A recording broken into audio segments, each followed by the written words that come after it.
Welcome to Less Complicated YouTube series with Dr. Stephen Ross. My name is Stan McMeekin. I've been in the journalism industry for almost 40 years, and during that time I've been around the globe. I've interviewed a lot of people for a lot of interesting stories. I first met Dr. Stephen Ross 5 years ago when I lived in Sedona, Arizona.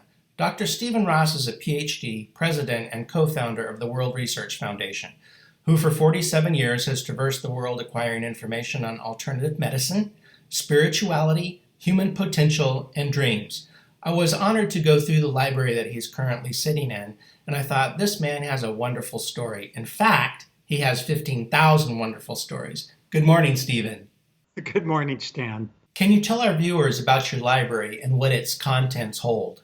Yes, thank you. Currently, we built a special room called a studio low, which is rooms patterned after special areas constructed during the Renaissance era. So this unique room holds 15,000 volumes dating back to 1492 on every form of alternative, complementary, natural health therapies, along with alchemy, spirituality, many ancient philosophies. It is an accumulation of, again, more than 47 years of studying, of learning, of going throughout the world. It contains rare and many people think lost healing devices, manuscripts, some parchments. The whole idea is I consider myself a caretaker, and we're caretaking this collection in this beautiful studio low. This YouTube series is going to focus on some of these stories and share modalities that many have never heard of. That is correct. The idea is there are so many stories and individuals because somebody had to write these books. And what's unique and beautiful is that each one of these was somebody's life's work. And these individuals that we have, the men and women who have written these materials, were, in my mind, very transcendent in their philosophy, in that they did not accept norms that were in their societies, cultures, medicine, or science. They pushed the envelope and made wonderful discoveries. And the idea is to empower our listeners, to inspire our listeners, to uplift them, to understand that many, many things are available, and there is no such thing, shouldn't be, as can't or impossible. So this is what our series will be about. We're going to take people to a Tibetan yogi, Dinshah Ghadiali, who came up with a perfect 12-color healing system. Dr. Bjorn Nordenstrom, a past chairman of the Nobel Assembly, who shrank cancer tumors with electricity. Giuseppe Calligaris, an Italian researcher who discovered televisional powers by reaching certain points in the body, stimulating them. So we're going to have an exciting wide range of subjects and topics that we believe most people have not heard about. Can you share with us a little bit about your organization and what led to the World Research Foundation? What led to the formation of the World Research Foundation was an accident I had while running track and field at my university. A gardener had left a sprinkler head on our workout track. I didn't see it to the last second and tried to extend my stride and really tore up my knee. My university sent me to the sports physician for the Rams, Dodgers, and Lakers, Dr. Robert Kurland. After examining me, he stated that I would need knee surgery or I couldn't compete. For a second opinion, I was sent to Ducky Drake at UCLA. And to give listeners an idea, Kareem Jabbar was still playing basketball for John Wooden, and it was 1968. Ducky Drake also said I would need surgery. I was very dejected. I went back to my trainer's room. I went to the university at Northridge and found a Popular Mechanics magazine near a whirlpool. I read it, read a technique that I thought might help me, but when I conversed with the two experts, neither one of them thought it would be successful. They thought it was really too holistic and it wouldn't work. And when I asked why, the comment was, "This is America.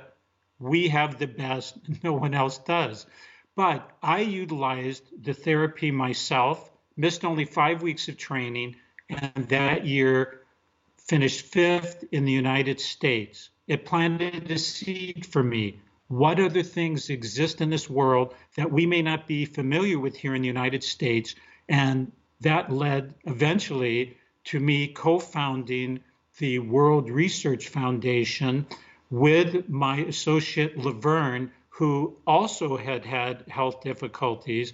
And the premise of the World Research Foundation was to seek, identify anything having to do in the healing arts.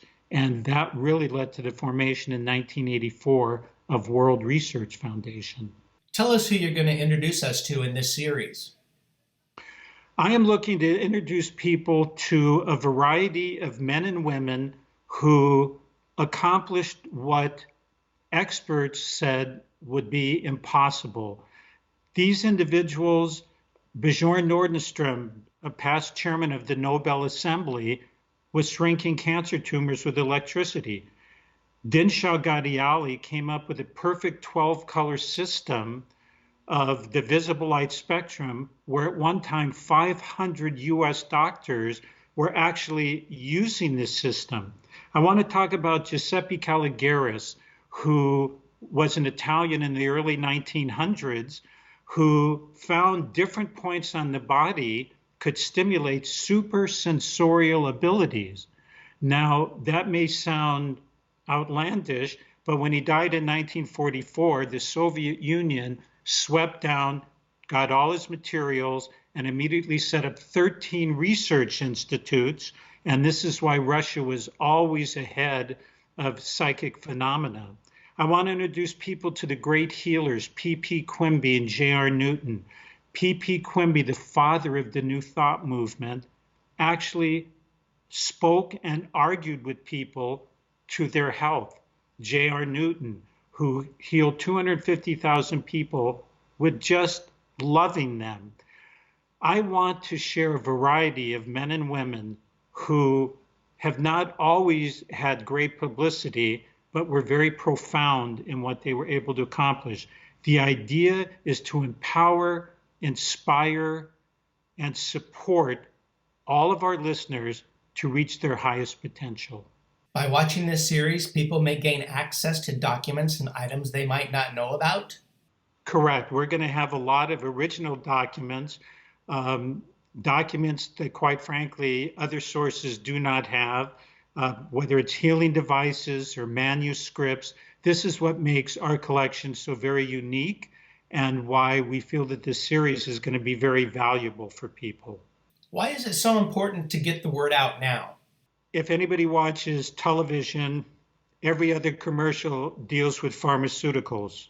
And without lambasting, because there is a value to some pharmaceuticals, but I feel it's important because when you listen, and you listen to the adverse effects, one has to wonder, is this the best approaches that we have to medicine? So again, we're not here to tell people what to do or how to do. We're here to present options. And I feel it is very important now that people understand in the past, there are tremendous, beautiful, wonderful techniques that don't have these deleterious side effects. And if people understand them much better, perhaps that is an option. So it is pivotal right now. For our viewers out there, please keep an eye out for our next video. We'll take these informative books off the shelf and bring their stories to life. You'll learn some amazing things during this web series. Don't forget to subscribe so you get updates. Thanks for watching, and thank you, Dr. Stephen Ross. Thank you so much, Stan.